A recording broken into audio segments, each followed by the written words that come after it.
Hey, wish you were here. These trends are unreal. The aesthetic is out there.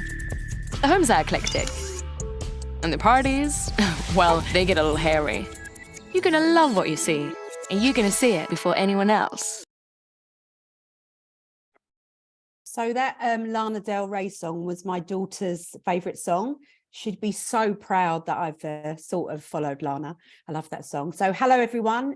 My name is Carly Gooch and I lead the agency team for the UK here at Pinterest. I'm joined here today by my wonderful colleagues, Duncan Jones, Matt Sibrey and Maeve Ryan. And we are so very excited to share our Pinterest Predicts 2023 report with you today. Now, Pinterest Predicts is a predictive look ahead into what we believe will be trending across home, beauty, fashion, food, well-being, parenting, travel, design, and more. We're now in our 9th year, and in 2023, our report offers up nearly 30 trends. Today, we're going to talk about how our predictive trends can help you get ahead of your competitors this year. And we're going to dig deep on just a few of our favourite trends from the report. My favourite trend is crown care. It's all about the scalp this year. That's a top tip for you there. A quick reminder that we'll be sending out a copy of this deck and recording to all attendees, so you don't have to take notes, of course, unless you want to. And we are planning to answer some of your questions at the end. So please do use the Q&A function to submit them. And we're going to pick a few that's most relevant for everyone and answer them at the end. Okay. So that's the housekeeping announcements out of the way. But before we dive into the details of the report itself, I wanted to spend a few minutes on why we think you should consider Pinterest for your media plans. Now, I'm hoping that a lot of people on the call, we've got a fair few of you, know about our mission. And I hope a lot of you do use Pinterest or will do at the end of this session. So our mission is lovely, right? It's to give everyone the inspiration to create a life they love. The whole point of our platform is basically getting you onto the platform and then getting you off doing the things you love. We are a visual discovery platform and our users find things that are interesting and they save them, creating pins and boards for their favorite ideas. And at Pinterest, we are different. The platform is different. And we're all about giving people inspiration, as I said, to actually get offline and experience things in real life. The journey from inspiration to realization, from idea to I did. Now, people show up on Pinterest for a reason, right? They come for inspiration. That could be a life moment, a new house, a baby, a wedding, or a seasonal moment like back to school or holidays, or maybe just having a haircut. It could even be an everyday moment, dinner date, haircut, something nice to eat tonight for dinner, or something new to watch on your favorite streaming services. But what's special about our users, which we hope is all of you, is not just about demographics, but moments and interests and the fact that it's all grounded in the future. And it hasn't happened yet. This is why we are very different from how people use other platforms. Here's an example, right? And this is a really lovely slide that demonstrates it. Other platforms will show you what someone has done or is doing right now. On Pinterest, they come to plan the party. They come to discover ideas and inspiration to ensure your party's success. So we are about looking forward. We're not about looking back. And the planning mindset of our users is what makes them so valuable. And if brands show up in the right context, then that ad is the answer. Now, this is a huge radical departure from the notion that online ads are interruptive, imprecise, and infuriating, because we are quite the opposite. Now, another crucial differentiator is Pinterest is a really lovely, positive space on the internet. We're all about ourselves, right? We're not about selfies. People don't come to us to talk about politics or to take someone down online, which isn't nice. And we've been working really, really hard behind the scenes to reduce and ban misinformation on our platform, including weight loss ads and political ads, just to name a few. As a platform, we also introduced tools to allow users to search for inspiration by hair pattern or skin tone, promoting that inclusivity. Showing up in a more positive environment drives impact at every stage of the purchase funnel. 60% of our consumers agree that they're more likely to remember, to trust, and to purchase from brands in positive environments. Now, we're not one for marking our own homework, okay? But making those policy changes that we have done has led to this independent finding. We are ranked the most trusted digital platform in the world, according to Intelligent Insiders, which is phenomenal. And when people arrive positive and open-minded and more trustworthy of the platform, they ultimately buy and spend more.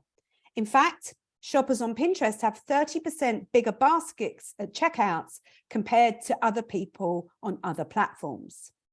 And that's why 445 million unique users globally come to us every month. 17 million of them are here in the UK. So that scale plus contextual relevance, plus the planning mindset, the positivity, the creativity, and the effectiveness, that combination of all of those pinners and their plans is what makes Pinterest different. With that, I'm now going to hand over to Duncan, who will speak a little more about trends on Pinterest and about our methodology behind this year's report. Enjoy. Thanks so much, Carly, and hi everyone. Lovely to meet you. My name's Duncan. I'm a partner manager here at Pinterest. So I'm excited to be the one that takes you behind the scenes of the report and how we actually went about building it. Just a friendly reminder though, if you haven't already done so, do head to pinterestpredicts.com and you can dive deeper into any of the trends that we're talking about today. So I'll ask you to cast your mind back to 2020. You may have chosen to block it out because it was one of the most chaotic and unpredictable years that we've had in recent history. But in that year, 80% of the predictions that we made as part of this report came true. And in the last 3 years, 8 out of 10 of our reports have consistently had trends that have come true also, which is pretty remarkable if you ask me. But perhaps it shouldn't be a surprise if you think of the way in which people use Pinterest. As Carly mentioned, people come to Pinterest to plan. They're thinking about the fact that Valentine's Day is fast approaching and we need to get a gift for someone, or that we've got a dinner party that we need to throw and what we're going to cook. Or if you're like me on a day like today, you're thinking about what holiday am I going to be planning next. Pinterest really is a natural window into the future. If we think about last year, one of my favorite trends was barkitecture, a trend which saw people thinking about how they decor their home and make sure they're building things for their pets all around the house. This was driven by Gen X, millennials, and pet parents. But judging by these headlines, it was one that really took off and part of 2020. But it's not only our accuracy and our accountability that is our superpower. Our trends are meaningfully different to others. We've partnered with an agency called Black Swan Data to compare how our trends play out on Pinterest versus the rest of the internet. And what their findings shown was that Pinterest trends not only start earlier, but they also grow faster than around the rest of the internet. If that wasn't enough, they also grow longer than anywhere else on the internet. And this means people are digging into trends and evolving them over time, which for you as brands gives you more opportunity to tap into these trends and have a longer impact. What I love about Pinterest is people also dive super deep on these trends. It's really unique to our platform, and let me explain why. Trends can really transcend multiple categories here. To give you an example, here's an example of a summer picnic, for example. In other contexts, a picnic would usually just mean a meal, thinking about the food you're going to make. But on Pinterest, people think about the whole aesthetic. They're thinking about, what they're going to wear and what they're going to look like. It's really about setting the whole perfect outdoor meal. So I'd encourage you, as we go through the trends today, have a think about how these transcend multiple categories and what the opportunities are for you to draw meaningfully and culturally relevant results for your customers. So as promised, here's a little bit on the methodology itself that sits behind the trends. So first of all, we go about data collection, and we use a data methodology that looks across the billions of signals that we collect here at Pinterest. Over the last 3 years, we've also developed a trend score that uses a predictive modeling approach, which helps us to be much more accurate in the trends that we create. We also work with things like normalized data to ensure that anything like seasonality is factored in and doesn't skew results. Then once we have our data, we lean into one of our core values here at Pinterest and our ethos, which is around inclusion. We vet each of the trends to make sure that they're globally relevant and resonant. When we also work with external focus group, next group, to ensure that we're checking our bias with any of these trends that we create. After all, we want to make sure that the trends that we're creating are rich and robust in their data, but also representative of everyone from different backgrounds and perspectives. With that, I'm going to pass over to Matt, who's going to take you through some of the trends that we're excited about in this year's report. Take it away, Matt. Thanks very much, Duncan. Hi, everyone. I'm Matthew. I'm a partner manager here at Pinterest, and welcome to Pinterest Predicts. So I have the absolute pleasure of taking you through some of the trends themselves, some of them that I think are particularly interesting, and some of them that I absolutely love. So this is the insight from over 445 million people worldwide every month. It's a cheat sheet for brands. It's 27 global trends, 130 search terms. It's our window into the future to help marketeers and agencies design campaigns to increase their relevancy and impact on audiences. So every year we break the trends down by audience and vertical. New for this year, agencies and brands can explore themes based on values that matter to them. This felt like a critical addition this year. Since the pandemic, we've all turned inwards and have really started to think about what matters to us. And ultimately, this has affected our shopping habits. People are thinking more carefully about making a purchase. Value-based shopping is getting bigger and bigger. So I'm going to take you through some of the trends now and a few of my personal favorites. Let's take a look. So first up is airy styles. I'm hoping the wordplay in this is landing with you all. And this actually is a bit of a personal favorite of mine. And I have, in fact, already bought a Ruffles shirt. So I'm well on it. I'm very trendy already. So based on rising searches from Gen Z and millennials, we predict that the 2023 fashion will be filled with lace, ruffles, and shimmer for everyone. After 2 years of sweatpants, loungewear, athleisure, the focus is now on body-bearing silhouettes, which is a fashion-forward movement of empowerment in these turbulent times. So combining ethereal sensuality with the dreamlike quality of ballet, this trend is a gender-agnostic expression of femininity and strength, and I'm all for it. So what I've also got here is a couple of things on how brands or agencies can really think about activating against these trends. So obviously, we've talked a little bit about fashion there, and this is really, I think our advice is more about leaning into this, really challenge some of these gender norms and kind of come to life in how we're showing on our ads. And equally, if you're a beauty brand, lean into this kind of shimmering beauty looks and challenge this kind of femininity that we have around things. And if you're a home brand, I think lean into the ruffles, right? Lean into the pillows with ruffles and multi-fabric furniture. This is quite exciting, I think, and extra. I'm enjoying. Moving on, rom-com core. And if you're anything like me or from a similar generation to me, the fact that you can see the word vintage and 90s together on the slide there, I'm not happy about it. So that's a strange thing to start seeing. But the Y2K fashion has been trending for a while. People are chasing more than an aesthetic. They want a main character energy that's defined in that movie industry in the early 2000s. That means upgrading every moment and making small habits, like a trip to the coffee shop, feel like a scene from their favorite rom-com. But this time, they're the star. So next year, Gen Z millennials romanticize their closets with slip dresses, tube tops, cargo pants, and even claw clips.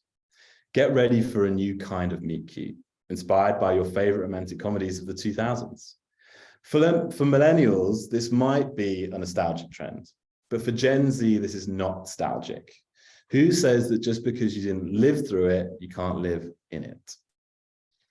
So, obviously, again, this is another big fashion trend. But if we look at food and beverage, for example, actually, there's a real opportunity to lean back into that nostalgia of the 2000s era, bring back some of the creative from that side and really help people resonate with that nostalgic feel. Now, going back to fashion, really ensure that you're capturing that main character energy in your creatives and really help people bring that to life. Now, if I move on to our next trend, this is another really big one for me and a personal favorite, which is historic home. In 2023, people will find new ways to honor old stuff in their homes. These searches are helping people combine vintage, which is often inherited, and personally, in my case, it's actually stolen from my father, and turning these pieces into modern styles. So thanks to Gen X and baby boomers driving these trends, antiques have never looked so chic. Looking for ways to make their homes uniquely theirs, pinners all over the world are rejecting mass-produced products and reimagining vintage and hand-me-down pieces. The results, soulful spaces that merge self-expression and historical nostalgia.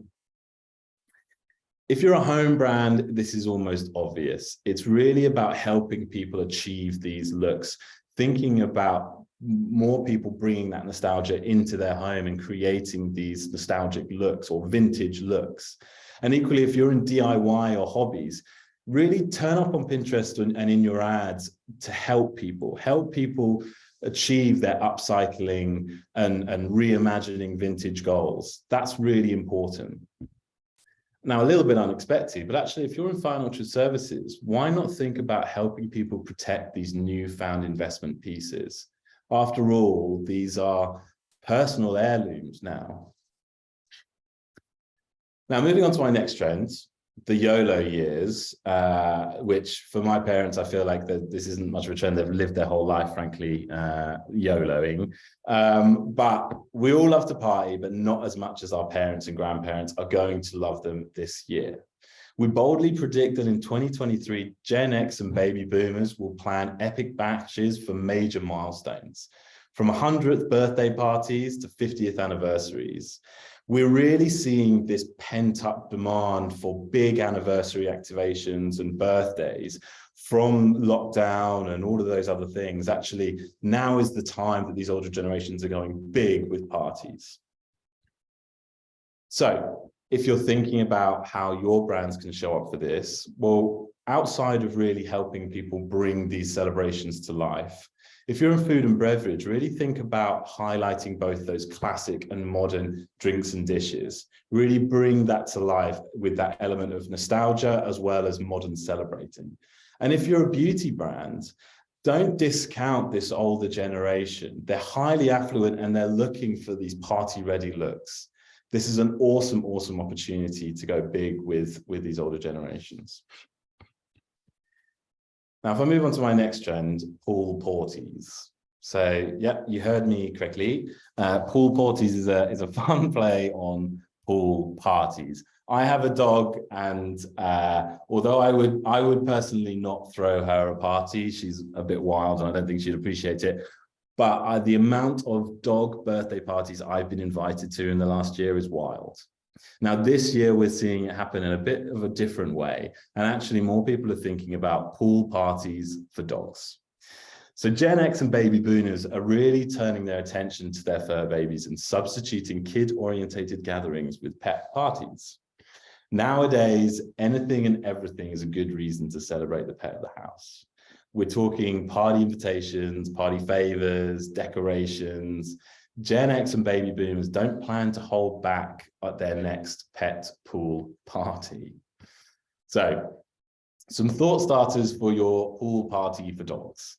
Now there's two in this that I actually really wanted, I think, that was interesting to pull out, which one particularly was on fashion. Now, if you're a fashion brand, although you may not have a owner and dog collection, and if you do, then lean into this heavily. But if you don't, actually, even then, just using dogs in your creative when you're showing up is going to be really, really powerful. More and more, our pets are more of a reflection of who we are as individuals as well. And if you're a food brand, get creative with how you can be showing up for people planning their dog parties. Think about pup cups and pup cakes and things like that. Now, my next one is another favorite of mine. You can see a bit of a theme of mine being kind of interiors, is mushrooms. Now, this is really, really interesting. Boring homes are a thing of the past. In 2023, Gen Z and baby boomers will make more room for quirky design, mushroom decor, and fantasy art in sacred spaces. As we become more frugal this year and the home remains a key part of our lives with flexible work still around, we're looking for new ways to express ourselves creatively, not just outside of the home, but within the home itself. So we've turned our bedrooms into creative havens and experimented with this aesthetics like weird core decor. This form of maximalist self-expression will only continue to rise in the year ahead. So if we're thinking about how we activate against this, obviously, if you're a home brand, turn up the dials on kind of far out visuals, tap into kind of the surreal touch when we're looking at creatives, as well as maybe your more curved lined furniture and products. This is going to be really, really big this next year. And if you're in retail as well, think about the accessories just generally that you're able to provide for people. We're looking at using things like retro typefaces and textured backgrounds to really lean into this in a heavy way. Now, next, which is a really big one, and some of you will already be feeling this right in January, but this next one is all about free spirits. Sometimes people don't want to drink, sometimes they don't want to drink that much, maybe it's just a little. It's everyone's choice. Gen X will drive this trend, demanding mocktails and cocktails, low ABV options for all. Consumers are really embracing this new way of thinking about alcohol. Whether it's motivated by hangover hatred or a newfound love of tasty, low ABV options, people are drinking on their own terms. They'll drink what they want, when they want. And I think this really reflects this holistic health trend. And now, if we're thinking about activating against this, the obvious one, if you're a beverage brand, I'd lean more heavy into no or low alcohol options. The market is only growing and the demand is really there. As more of us kind of pursue a healthier lifestyle, the market for this is just huge. Equally, if you're a beauty brand, there's something to tap into here as well. We all know and all feel significantly better when we kind of come off drinking so much alcohol, and actually it can have such significant effects on our skin and how we feel, and that's a really big opportunity for beauty brands. And finally, if you're a financial services brand, promote tools to help people track how much they've saved by cutting down. I think we always underestimate how much money we actually spent on our drinking habits. And finally, my last trend to talk through, primal movement. Fitness is getting back to basics in 2023. People will trade their screens for stretches and their desks for tricep dips. These primitive anti-tech workouts invite people to put down their phones and prioritize posture. Gen X and millennials are driving this trend up with searches like primal movement and neck hump exercises jumping this coming year. With remote working here to stay, people are looking for simpler ways to combat tech neck. As people make their homes their permanent offices, we'll see an upswing in inclusive, adaptive, and everyday forms of movement. So these are just a handful of themes that we've uncovered. There are a ton more to discover at pinterestpredicts.com. But now you're probably wondering why and how we can activate against these last ones. So these last ones, really, if we're in fitness tech, there's obviously a big opportunity here to be tapping into people moving outside of the gyms and just on the run, but actually at work. And how do we really help people feel better in those spaces? Fitness apparel as well, showcase the right gear while calling out relevant features. This is going to be really, really important. And then finally, if you're in office supplies, this feels even more obvious in terms of actually help people with getting better postures. We're all stuck in front of these digital screens. How can we help with our fitness as we sit at the desk? So there we have it. Our teams have created boards dedicated to each of these trends on Pinterest. And if you scan this QR code now with your phones, you'll be able to dive into these a bit more. I've just shared just a few with you, but there's so much more in the report.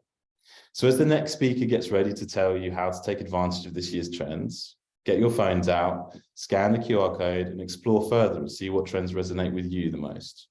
And with that, I'll pass on to Maeve. Amazing. Thanks, Matthew. Hello, everyone. My name is Maeve and I'm an account manager here at Pinterest. I, for one, have never been invited to a dog party, so please send invitations my way if that is the norm. But I urge you to check out our Pinterest Predicts boards to get a real flavor for the trends. You can do so, as Matt said, by scanning the code you see on your screen now. It's a really beautiful rabbit hole of discovery, and I love the airy styles trend myself. I don't have a ruffle shirt, but I think I may have been inspired with my earring choice for today. Now that we have a taste of the trends to come in 2023, I'll share with you some ways that you can activate on this program, as well as the best practices.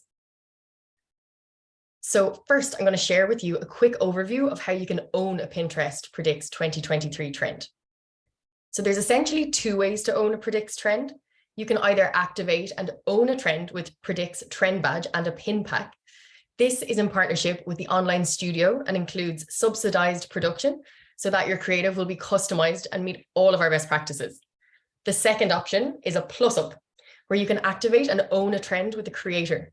This will include net new creative developed partnership with the creator. If you'd like more information on how to lean into Predicts for 2023, please reach out to your sales partner, or if you're new to Pinterest ads, you can apply for sales support on pinterestpredicts.com. So what does this actually look like? So here is an example of a brand that utilized a Pinterest Predicts trend. So design-led furniture brand Swoon used our trends tool and noticed a lot of growth in search terms related to green living areas. So combining that knowledge with our 2022 Predicts trends of biophilic design, Swoon designed a campaign dubbed Green Living. Swoon used a myriad of ad formats and implemented a multi-objective strategy. So this resulted in nearly 50% increase in ROAS on the previous year. I don't know about you, but I think a 50% increase in ROAS sounds pretty good. We have worked really, really hard to create tools for brands and advertisers to take advantage of the power of trends on Pinterest. So introducing the Trends tool. If you've not used it before, I highly recommend checking it out. It's at trends.pinterest.com. The tool is available in 33 countries worldwide, and it's a little bit different from Pinterest Predicts, which is more forward-looking. So this trend tool enables anyone to be their own trend spotter, essentially, by looking at recent data on Pinterest. It contains 3 industry-first features to help you plan your campaigns. So first, you can understand trends from your engaged audience. Second, you can filter trends by the demographics that matter most to you and your brands. And third, you can utilize net new trend types like seasonal trends to align with your campaign targeting, timing, and creative. And best of all, trends really drive performance. So we've seen brands across the globe in multiple categories benefit from aligning their Pinterest campaigns to these trends. And to go back to what Carly said earlier, if you show up right, ads on Pinterest are additive to the experience of being on the platform. As a nice aside, it helps me to keep up with Gen Z when choosing my earrings in the morning. So now let's review the 4 key considerations when buying your Predicts campaigns, which will help you to get the most optimal outcome for your campaign. So first, maximize your impact using multiple objectives in Ads Manager. Second, really inspire your audience by using a combination of ad formats that we offer. Third, implement custom targeting to reach your desired audience. And last, always measure your campaign's effectiveness. So I'll go into more detail of all of these now. Our first best practice. So running ads using a mix of multiple objectives helps to capture incremental unique reach on Pinterest. So it really helps you to maximize your investment. In our study, advertisers who added awareness campaigns to their already existing consideration campaigns saw 52% higher unique reach. And likewise, when advertisers add consideration campaigns to their already existing awareness campaigns, they saw 17% higher unique reach. So on the next slide, we'll take a look at our ad formats in action and share a couple of tips on which ads are optimal for multi-objective awareness and consideration campaigns. So when building your awareness campaigns, we highly recommend video ads first and foremost. If you are one of my clients, I wax lyrical about this. But video ads are our autoplay product that play in feed while pinners are browsing and searching for ideas. So they come in 2 sizes. We have the standard with video ads, which are the same size as static pins that you might be familiar with. And then we have the max with video ads, which span the 2-column feed. Then idea ads are our newest ad format. So they are building on the immersive idea pin format with a number of new ways that you can take your brand from awareness to consideration. There are two formats to consider when building your Predict Trends campaigns. So Idea Ads with paid partnership allows you to team with expert creators to build really engaging ideas for your brand that you can promote audiences across Pinterest. This format is available as part of the creator package.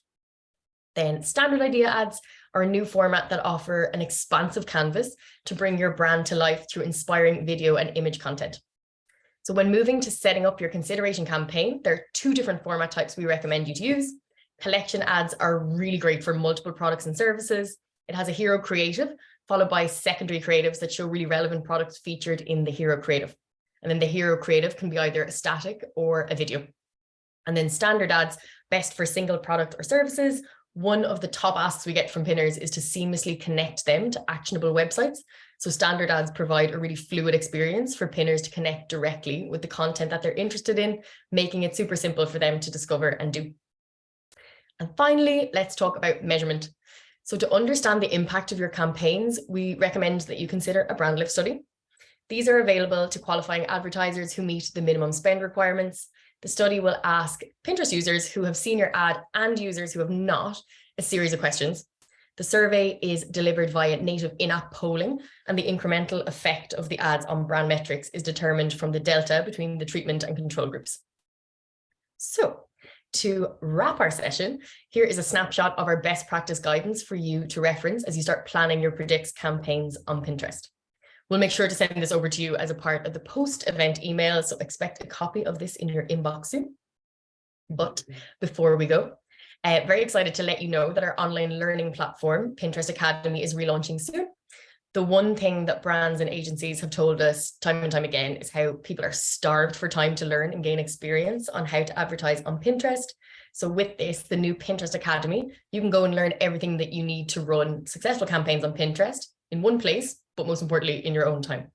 So it's coming later in Q1 of this year. And again, we'll send you a note of all of this once it's live so that you can check it out. So it is time for some questions. As Carly mentioned, you can use the Q&A function to submit your questions now if you haven't done already. So yeah, let's kick it off.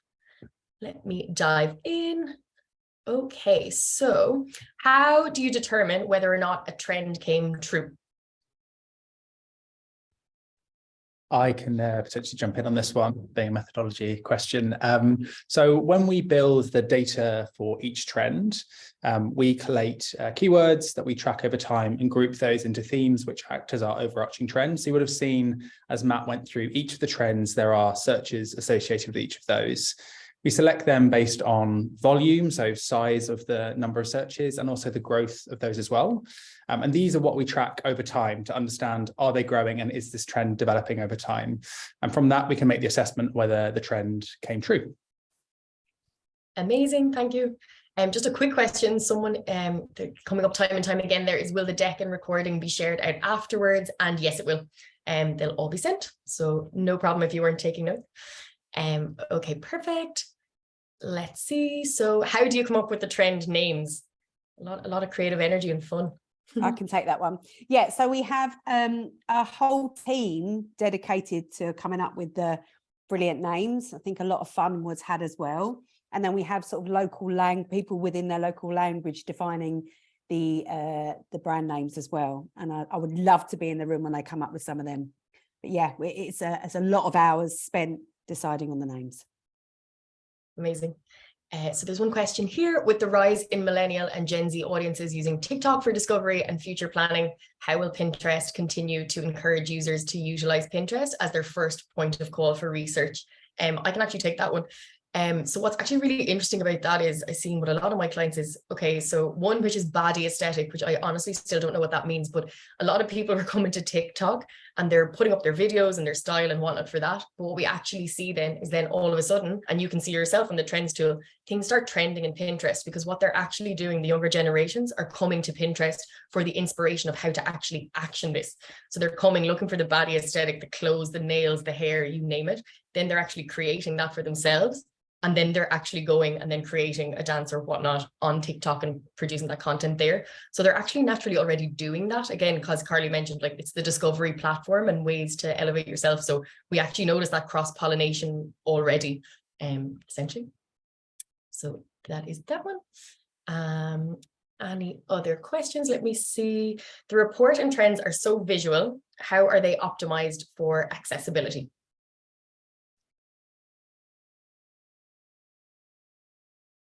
So I can take that one. So as part of the building the trends, one of the ways we make sure that we have no bias and we make sure we factor in inclusion as part of our trends is that we make sure that every trend is representative of people from different backgrounds and different diversities. And we work with an external group called NextLab, who help check our bias as part of these trends too. So they help us to ensure that all of our trends are globally representative and accessible to all. Amazing. Okay, there is a question on, are there any travel trends as part of Predicts? Yeah, I can take this, and if you're all considering kind of what other trends there are, please do use the QR code on the screen to see the boards. One particular big travel trend we're seeing is something called All Abroad, which essentially touches on the rise of rail travel, and actually how we're seeing more people take two stances here. One on sustainability and actually trying to be more sustainable in our choices of travel, but two, also actually how we're moving into this year and the kind of slight financial pressure we might be feeling. Sometimes train travel can feel like a more affordable option. Amazing. Will the trends tool help generate keywords for targeting that work for our audience and campaigns? Yeah, 100%. It's brilliant. So what you can do is, if there's something specific, say if it's around a particular product or, for example, film, because I work on the entertainment vertical, what you can do is click in, say, the name of someone that's in the cast, and then you can all of a sudden see, I'm just going to pick someone off the top of my head, Beyonce, she's in my head. So say, for example, if you put in Beyonce, then all of a sudden you'll see all the related search terms will come up automatically. So it could be like Beyonce aesthetic, Beyonce style that you may not have thought of. So it generates a list of that, and then you can plug them into the back end of your campaign. It's super effective because you can see not only how they've changed in the coming days, but also year on year, and change the seasonality. So it's just brilliant when you're plugging in a campaign to know, okay, this is what's happening now, but this is also what happened last year, and then utilize that. Okie dokie. Any other questions here? Sorry, there's a couple of questions that are repeated. Are there any beauty brands that execute Pinterest ads really well? For sure. Does anyone want to take this? I can take that. We've got lots of amazing beauty brands, and if you want to see some really good examples of beauty brands doing it really well, it'll be on our business site. And if you go on Pinterest as well and type in beauty, you'll see all the brands that we're affiliated with. But there's loads of amazing ones and very popular ones. Amazing. Another question here. For idea pins, is it good to include a recipe, for example, in the graphic as well as in the caption? So Sophie, thank you. What you can do is with idea pins, it's actually brilliant. There's a larger like section underneath it that you can scroll up and actually add in a full recipe or notes on it. So that function already exists for you. So yeah, you absolutely can. And then another question, how do trends carry over from last year, and how does that work? Yeah, I can take this one. I think one thing that's really important to remember about Pinterest Predicts trends is, although we're seeing the kind of the expected growth for this year, once the year is over, that doesn't mean the trend is over. We still see so many big trends from last year having such a big impact this year. So things like dopamine dressing, even architecture, that's still really big this year. So it definitely is not something to kind of discount trends once the year is over. The longevity is significant. And so I think it's really important to kind of continue to lean in over as the year goes. Okay, amazing. I think we will leave it there in terms of questions, just in terms of timing. But if you do have any additional questions, absolutely reach out to any of us or your sales partners. But thank you. So that wraps our webinar for today. Thank you so much for joining. We dug into only a handful of trends. There are 27. So they're waiting for you at pinterestpredicts.com. So please go check them out. But on behalf of all of us, thank you so much for joining today, and happy trend hunting, everyone.